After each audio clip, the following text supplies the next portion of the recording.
पिछली एपिसोड में हमने देखा, देखते ही देखते 50 साल गुजर जाते हैं और स्पीड वैगन का ऑयल का एक बहुत बड़ा बिजनेस होता है। और यहाँ तक स्पीड वैगन के नाम से स्पीड वैगन फाउंडेशन भी शुरू हो चुकी होती है, जो कि सिर्फ जो फैमिली को सर्व करती होती है। जबकि दूसरी तरफ स्ट्रेटसो मास्टर पैथी की गद्दी संभालता होता है। तभी स्पीड वैगन उसे मैक्सिको में एक ऐसी जगह पे ले जाता है जहाँ पे हर तरफ मार्क्स ही मार्क्स होते हैं और उसके बीच में एक जिंदा शख्स जिसे पिलर मैन कहा जाता है। मास्क को देखते ही स्ट्रेटसो की नियत खराब, जिसमें वो धोखा दे देता है और इसके बाद मास्क को पहन लेता है। जैसे जैसे सूरज का रूप हो रहा होता है, दिलों की धड़कनें तेज हो रही होती है। दुश्मन का बुज़दिली में छुपना, जिसपे जो पूरी थॉमस गन स्ट्रेटसो पे उल्टा देता है। अब आगे Ay, ay, ay, ay.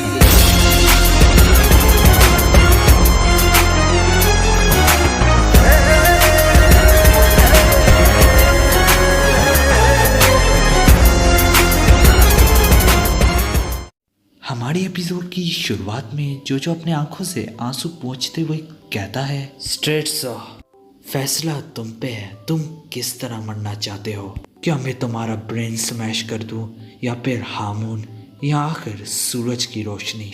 और ये देखते ही आसपास के लोगों के पैर तले जमीन खिसक जाती है और वो समझ रहे होते हैं कि अब ये अनजान शख्स हम सबको मार डालेगा। ये देख के स्मोकी कहने लग जाता है, जो क्या तुम पागल हो गए हो? देखो देखो तुमने क्या किया है। तो जो कहता है, हाँ इसकी रिपेयरिंग में काफी वक्त लगेगा। जिसके जवाब में स्मोकी कहता है, मेरा वो मतलब बिल्कुल नहीं था। तुमने आखिर एक बंदे पे गोलियां चलाई है। ये सुन के जो कहता है, तुम्हारा मतलब स्ट्रेटसो। जिसके बाद जो एक गोली को गौर से देखने लग जाता है और वो देखते ही दिल में ही कहने लग जाता है, इन गोलियों पे अजीब से निशान है। तो वो फौरन से स्मोकी को कहता है, स्मोकी यहाँ से भाग जाओ। और मैं उम्मीद करता हूँ कि जिस पे मैंने गोलियाँ चलाई है, काश कि वो इंसान ही हो। अगर वो इंसान ही है तो मैं खुशी से जेल जाऊंगा। तभी आसपास के लोग डर के मारे चीखे मार रहे होते हैं। जिस पे जो उनके पास आके कहता है, ओए तुम लोगों की वजह से मैं कुछ सुन नहीं पा रहा। तभी जो की नजर एकदम से स्ट्रेटसो की तरफ जाती है।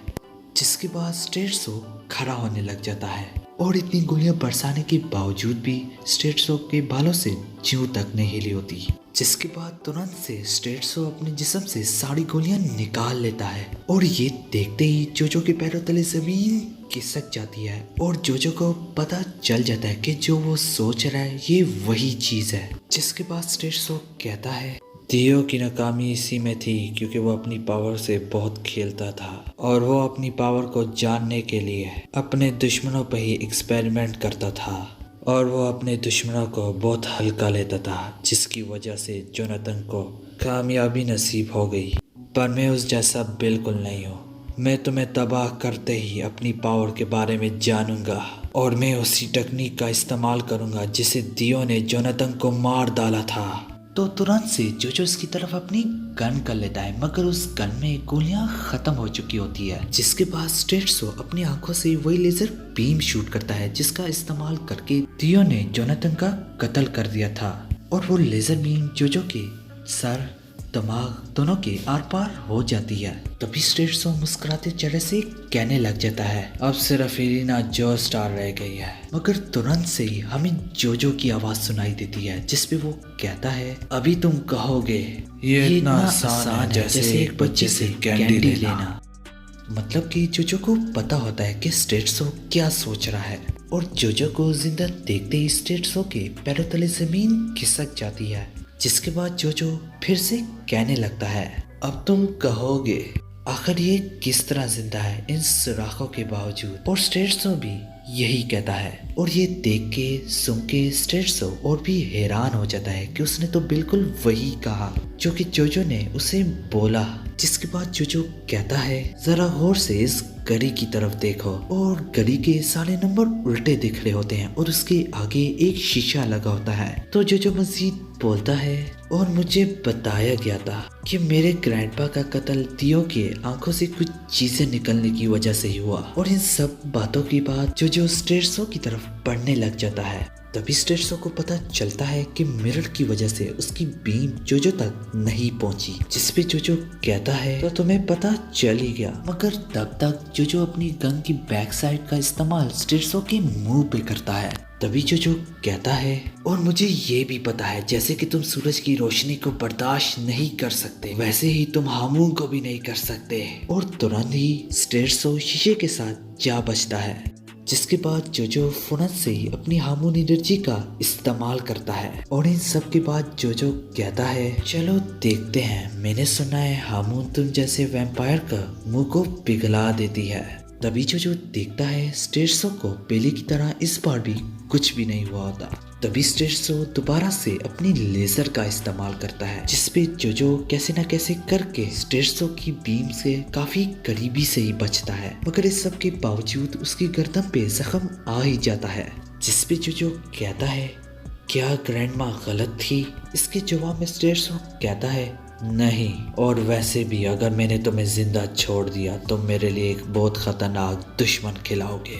तुम्हें मारने से पहले मैं तुम्हें एक सीक्रेट बताता हूँ। साउथ ईस्ट एशिया में एक इंसेक्ट पाया जाता है, उसे सेटेप्रोजा बीटल कहते हैं, और उन इंसेक्ट्स में हार्मोन इंसानों से ज्यादा पाई जाती है। और उस बीटल के 30,000 पेड़ को सुखा के ये स्कार्फ बनाया जाता है। मुझे हार्मोन की 4000 साल पहले की हिस्ट्री में भी कामयाबी है, तो मुझे इसके सारे फायदा और नुकसानात के बारे में पता है। ना कि दियो की तरह मैं हार्मोन के बारे में सब कुछ जानता हूँ। तो जो कहता है वाह जबरदस्त, पर तुम्हें क्या लगता है मैं सिर्फ हार्मोन पे ही भरोसा रखता हूँ?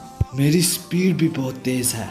तभी जो उसके स्कार्फ पे ग्रेनेड लगा देता है और तुरंत से जो वहां से भागने लग जाता है, जिसपे स्टेट्सो ग्रेनेड को अपने स्कार्फ से उतार देता है। मगर तभी उसकी लपेट में बहुत सारे ग्रेनेड आ जाते हैं, जिसपे वो ग्रेनेड एक्सप्लोड हो जाते हैं और स्टेट्सो का जिस्म अलग अलग हिस्सों में हो जाता है और स्टेट्सो का जिस्म दोबारा से आपस में जुड़ने लग जाता है, जिसपे जो स्मोकी से कहता है स्मोकी अपनी आंखें बंद कर दो। और ये देख के स्मोकी अपने दोनों हाथ उठा के कहता है ए खुदा प्लीज मुझे बचा ले, मैं दोबारा कोई बुरा काम नहीं करूंगा। जो क्या तुम्हें इसे हराने का कोई प्लान है? तो जो कहता है हाँ। तभी जो मजीद बोलता है स्मोकी इसकी टांगों को देखो जो कि अभी तक हील नहीं हुई, यही मेरा प्लान है। तभी जो वहां से भागने लग जाता है, जिसके बाद स्मोकी भी भागना शुरू कर देता है। तभी स्टेट्सो इनके पीछे आने लग जाता है और भागते हुए जो कहता है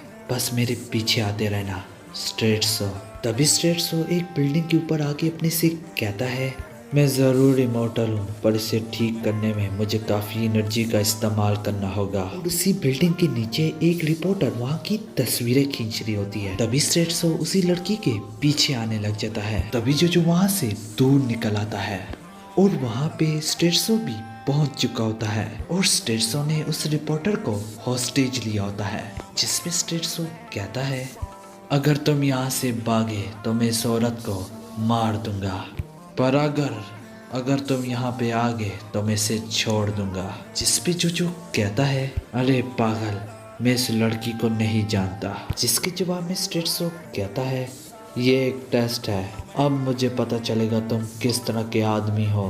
क्या तुम स्पीड वैगन का भी बदला नहीं लेना चाहते?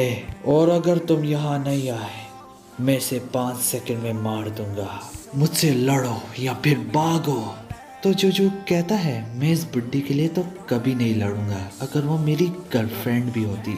ठीक है फिर मैं इसकी लोअर जा को खींचते हुए इसे मार दूंगा। तभी जो को थोड़ी बहुत फिक्र होने लगती है, मगर इस सब के बावजूद भी वो अपने टोपी ड्रामे को खत्म नहीं करता। और फिर जो कहता है हार्मोन का मास्टर ऐसा बिल्कुल नहीं करता। तभी स्टेट्सो उसका एक दांत तोड़ के जो की तरफ फेंक देता है और ये देख के जो के पैरों तले जमीन खिसक जाती है। और ये देख के जो को बहुत सख्त गुस्सा आता है, जिसके बाद जो स्टेट्सो से उस लड़की को छोड़ने का कहता है, जिसपे जो इसकी तरफ बढ़ने लग जाता है और स्टेट्सो उस लड़की को छोड़ देता है। और इस सब के बाद स्टेट्सो दोबारा से अपनी लेजर बीम का इस्तेमाल करता है, मगर तभी जो एक स्मॉल मिरर ग्लास का इस्तेमाल करके उसकी बीम उसकी तरफ रिफ्लेक्ट कर देता है, जो कि स्टेट्सो के सर के आर पार हो जाती है। मगर एक लेजर बीम जोजो को लग जाती है और स्टेट्सो गिर जाता है, जिसके बाद स्टेट्सो दोबारा से उठ के जोजो की तरफ बढ़ने लग जाता है, जिसपे जोजो कहता है दोज़ख में स्पीड वैगन से जरूर माफी मांगना।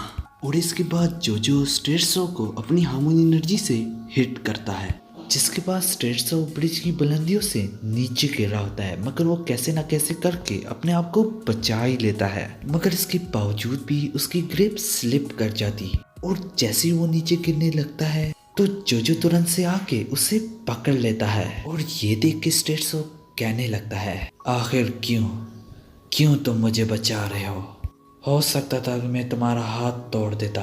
फिर जोजो कहता है चुप हो जाओ, मैं कुछ जानना चाहता हूँ, तुमने स्पीड वैगन को दरिया में क्यों फेंक दिया? तभी स्टेट्सो कहने लगता है तुम बाहर से तो बिल्कुल नहीं, लेकिन अंदर से अपने ग्रैंडपा की तरह ही हो, और मैं तुम्हें खबरदार कर दूं, तुम्हारी फितरत ने एक बहुत बड़ी मुसीबत को अपने गले लगा लिया है। जरूर तुम जल्द मिलोगे मेक्सिको में पिलर मैन से। मैंने उसे इसलिए दरिया में फेंक दिया क्योंकि पिलर मैन केव के जरिए खून चूसता है और वो अपने 2000 साल की स्लम्बर से जरूर उठेगा। जिसके बाद स्टेट्सो अपनी हार्मोन एनर्जी का इस्तेमाल करके अपने आप को ही खत्म करने लग जाता है और वो अपने आखिरी अल्फाजों में कहता है मुझे किसी चीज का पछतावा नहीं है, बस मैं बूढ़ा होके नहीं मरना चाहता था। जिसपे जोजो कहता है रुको, मैंने और भी बहुत कुछ जानना है तुमसे। मगर उस वक्त तक हार्मोन स्टेट्सो को निकल चुकी होती है, जिसके बाद जोजो पागलों की तरह चीख मारते हुए अपने आप को गोरिल्लों की तरह मारने लग जाता है।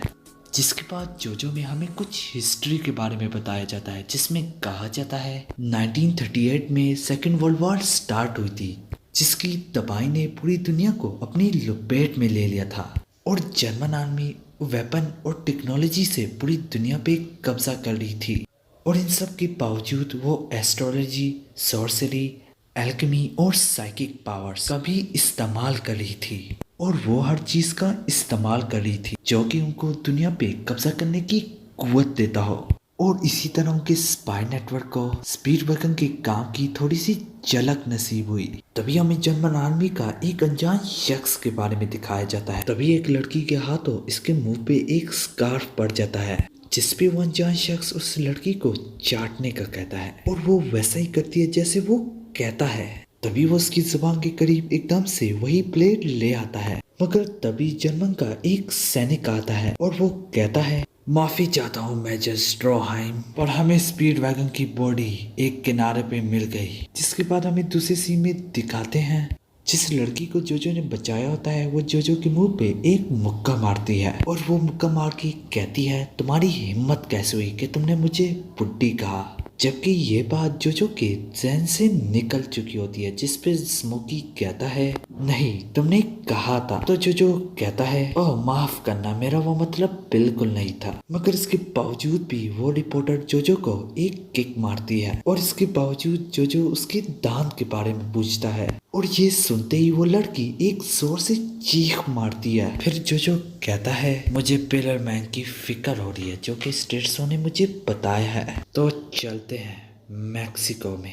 तभी हमें दूसरे सीन में स्पीड वैगन के बारे में दिखाया जाता है और स्पीड वैगन के आसपास जर्मन आर्मी के सैनिक खड़े होते हैं। तभी वो मेजर स्पीड वैगन से पिलर मैन का सीक्रेट का पूछता है, जिसपे स्पीड वैगन कहता है अरे खुदा, तूने मेरे साथ ऐसा क्यों किया, तूने मुझे क्यों जिंदा रखा?